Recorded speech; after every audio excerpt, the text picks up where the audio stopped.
காக்ஷி அவரும் ஒய்ஃபும் வரதை ரொம்ப விவிட்டா டிஸ்கிரைப் பண்றார். நாங்க வரும்பொழுது என்ன அப்படின்னாக்கா சாயந்தர வேலையா இருந்தது. ரமண மகர்ஷி வேத பாராயணம்க்கு உட்கார்ந்துட்டு இருந்தார். பிராமின்ஸ்லாம் வேதம் சொல்லிட்டு இருந்தா. அதுக்கப்புறம் நாழியாக கெரோசின் லேம்ப் இது பண்ணா. அப்ப சர்வாதிகாரி என்கிட்ட சொன்னார், நீங்க இன்னைக்கு ராத்திரி இங்கே ஸ்டே பண்ணிக்கோங்க.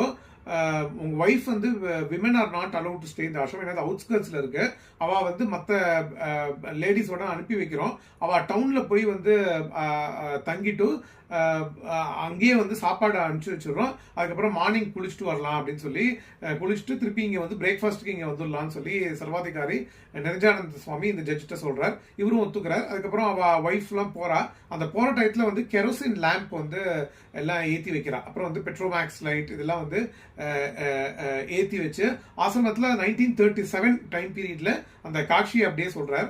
அப்போ ரமண மகரிஷி சாப்பிட உட்காரும் பொழுது என்ன அப்படின்னாக்க அதுக்குள்ள அவ ஒய்ஃப் போயிடுறா. சாப்பிட